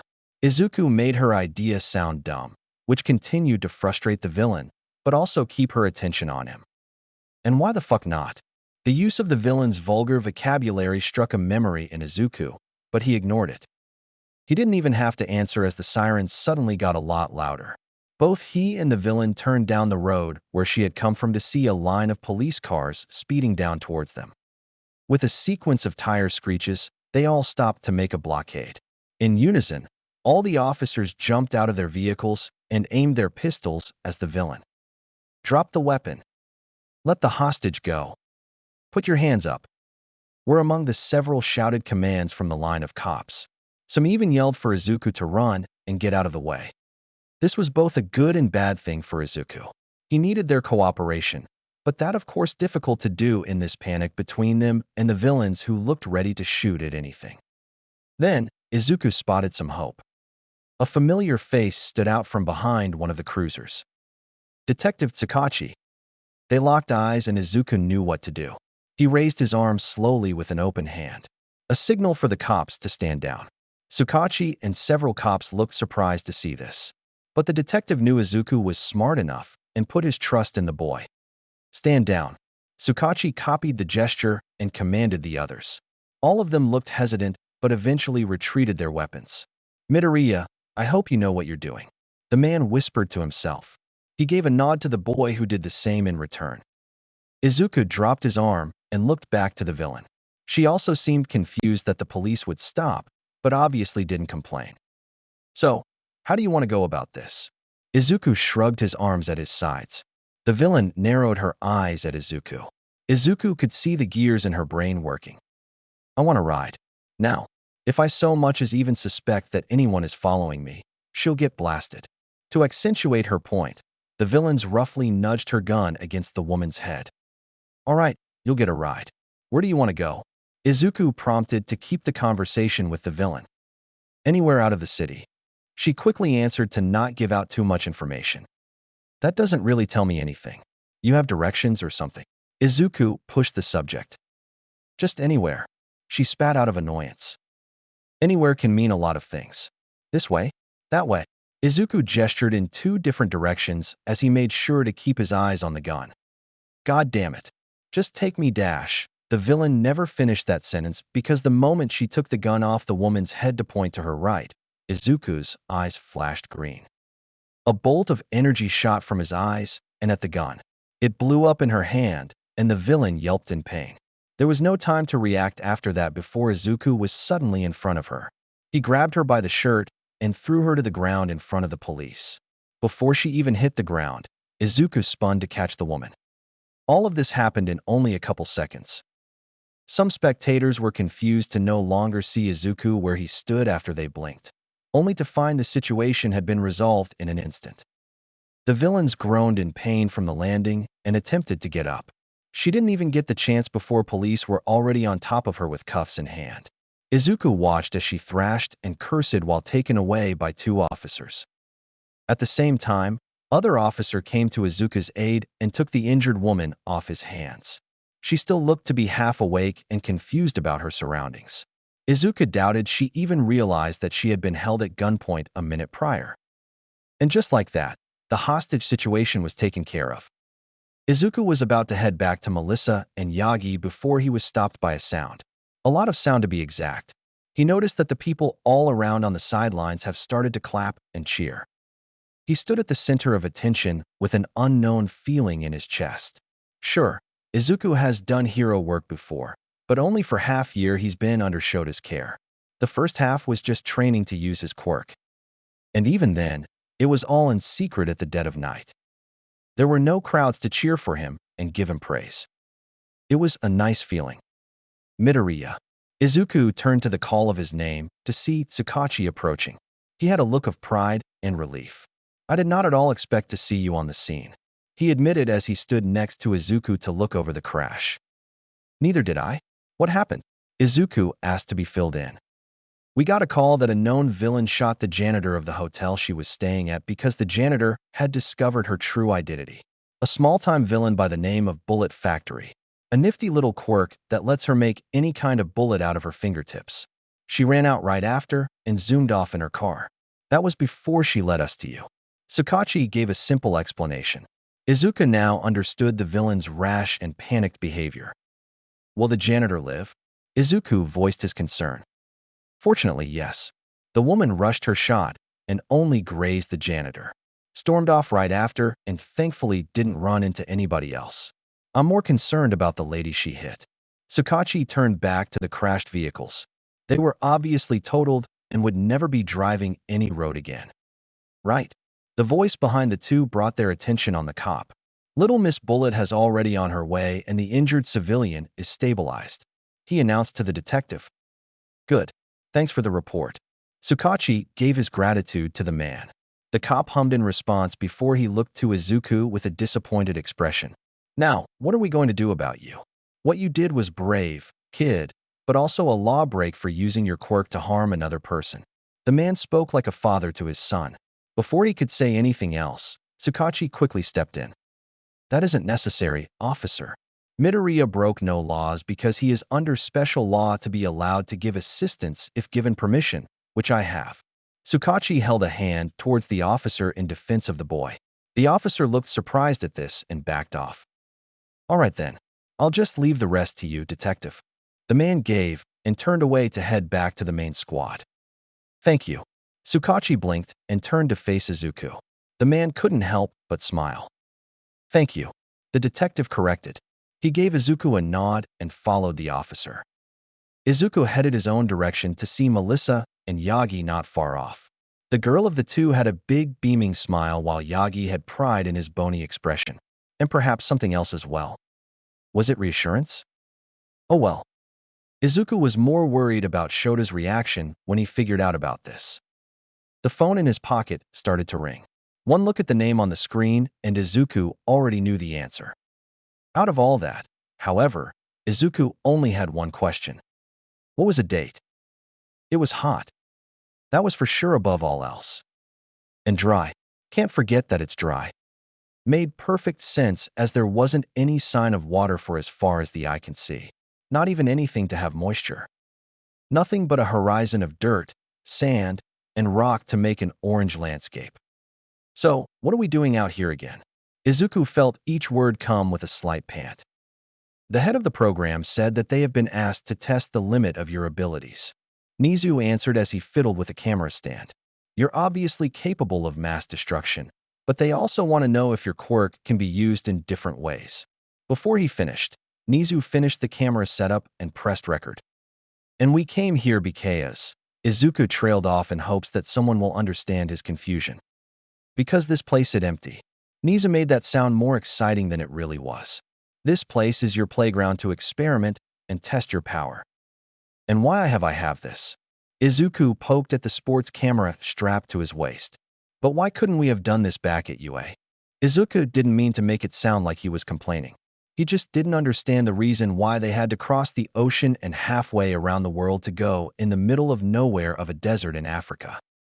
Actually, Izuku was pretty excited about it. The trip was kinda nice, but why in Africa? Because Midoriya, you're not going to be doing anything here the way you have been at UA. Shota came in with the cryptic message. Here, there will be nothing to hold you back. The association has personally realized your potential and want to see the extent of your powers. When he said this, Izuku noticed the remote in his hand as soon as he clicked it. The collar on his neck beeped, and Izuku felt the limiter release. Izuku quickly got a hold of his quirk before energy could leak out of his control. Due to his extensive training, it was nothing compared to the day he got his collar. But he didn't let that distract him from the fact that he had access to 100% of his power like it was nothing. Whoa, hold on. You want me to just let loose on this place? Izuku summed it up in his slight dismay. Is this even legal? No need to worry, my pupil. We have permission so long as we restrain within a certain radius.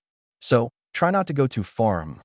No matter how conversation Izuku has had with Nizu, he could never work around his off personality. Try not to think about it too much. Izuku turned to Yagi, who had also decided to come. Just do what feels natural, the lanky man suggested. Izuku found reassurance in his words. All right, the boy muttered as he searched his brain for ideas.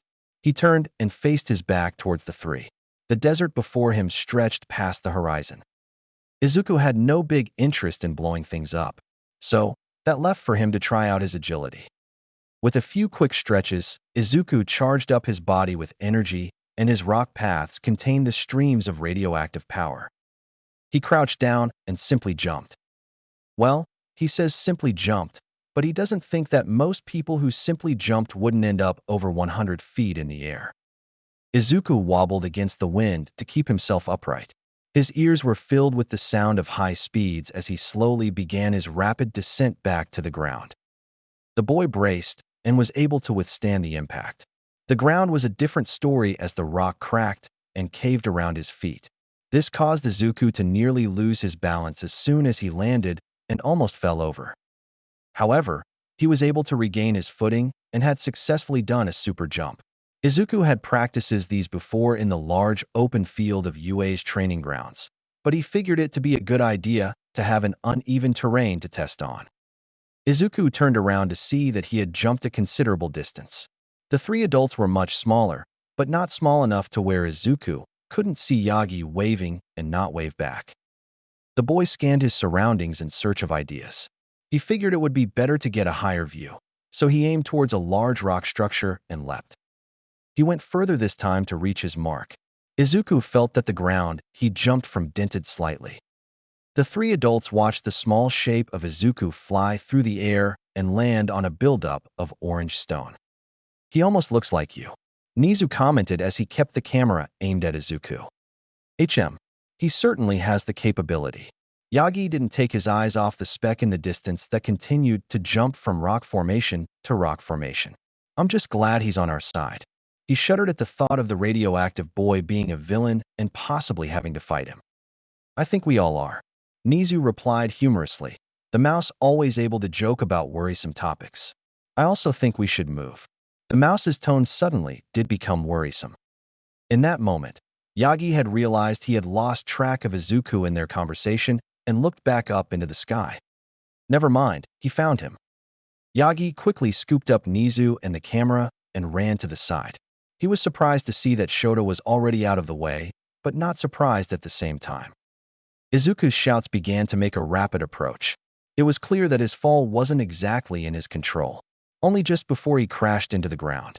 Even though he landed feet first, he wasn't able to balance out his momentum and ended up tumbling forward for several meters, leaving behind explosions of dust and pebbles. Once he finally came to an end, the three adults made their way over to the crash site.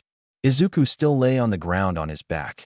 His clothes were roughed up, but he didn't look injured. "Are you hurt, young man?"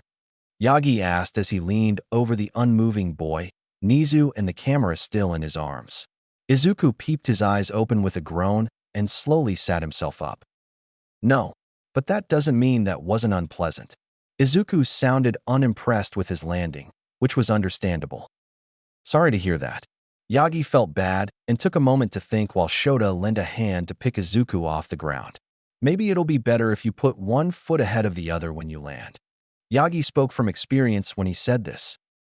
Izuku looked at him once he stood and speared to give it some thought. "I'll have to try that out sometime, but I think I'm good jumping around for the time being." Izuku looked appreciative of Yagi's advice, but he didn't want to further mess up his clothes more than he already has. "Anything else I should try?" The boy asked Nizu, who was still for some reason in Yagi's arms. "I believe what they're most interested in is to see how well you have control of your quirk. Think you could do something flashy for us?" Nizu inquired with visible interest. Yagi and Shota suspected that Nizu enjoyed watching Izuku's quirk more than observing it. Izuku paused to think about this. He looked past them into the empty wasteland of the desert. "You said that there was nothing for me to destroy out here, right?" Izuku's tone hinted at some seriousness in his question. He and Nizu locked eyes, and the mouse seemed to understand. "Nothing but sand, rock, and more sand," the principal prompted with a nod. Izuku let out a sigh and walked past them. "All right, I'll give you flashy," he muttered along the way. "Why do I get feeling that something big is about to happen?" Yagi looked to Shota, who looked done with the situation.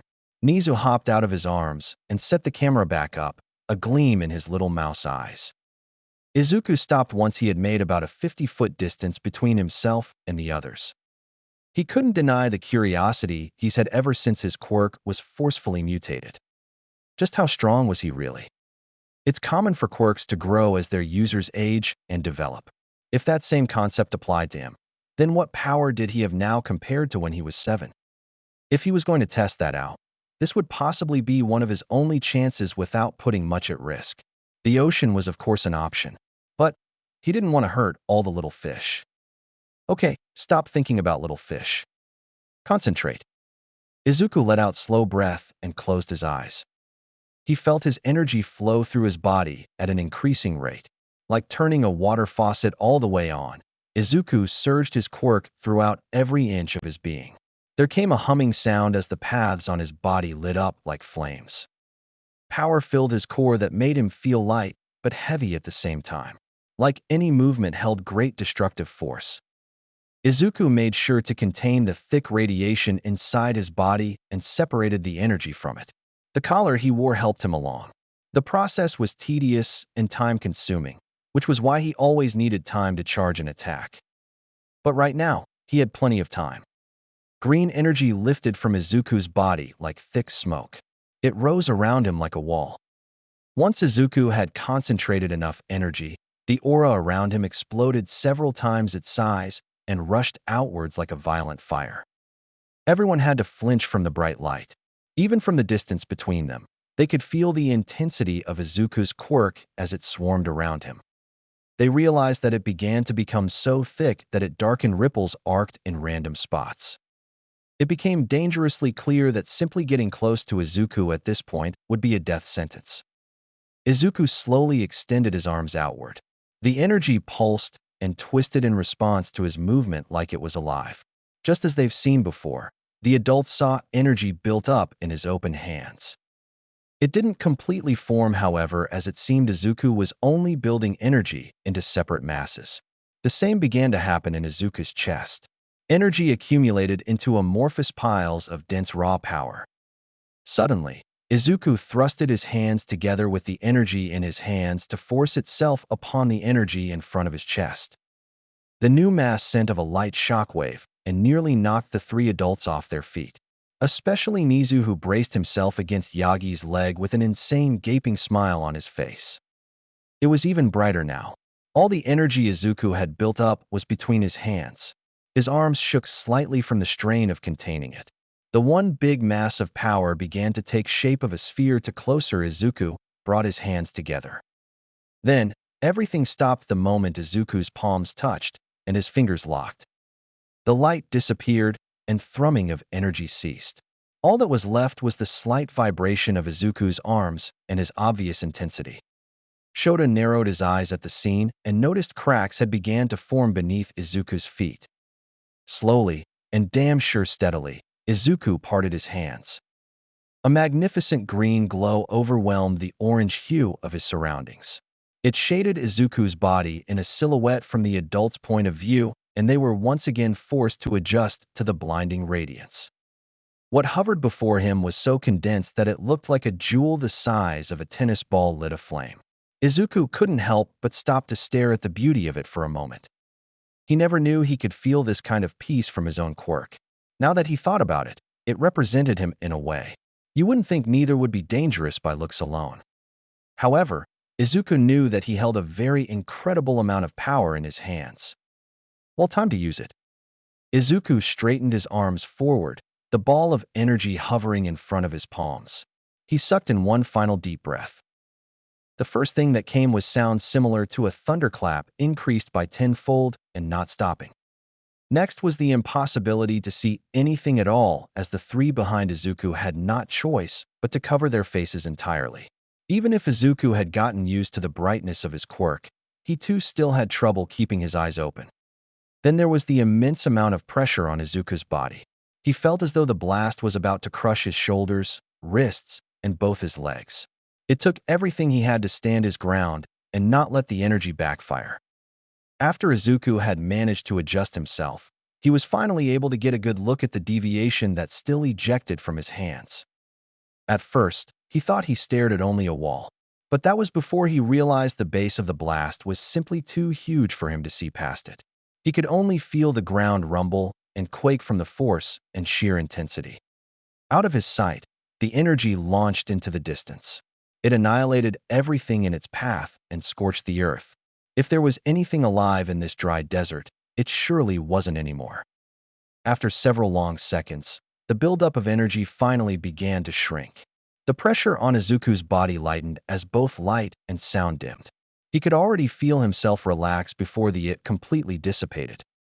Once it was completely gone, Izuku let out a rough exhale. His arms fell limp at his side, and he nearly fell to his knees. But he managed to keep himself upright and look back up. Izuku didn't know whether to fear what he saw or be amazed by it. A great cavern reached so far that Izuku couldn't tell when it ended. The ground sizzled and steamed with heat from the blast. The hole was so wide that Izuku thought that a building laid on its side could have fit. It was truly a result of pure, devastating power. This was what those villains wanted to wage war on the world with. If they had managed to control Izuku, they would have achieved it. Izuku felt sick to his stomach at the thought of this kind of ruin in the middle of the city. And he knew that if he really wanted to, there would be no one to stop him. That was why the only thing Izuku feared in this world anymore was himself. There went Izuku getting lost in his dark thoughts again. Good thing Yagi came along to drag him out of his thoughts with the American language. Holy sure dash.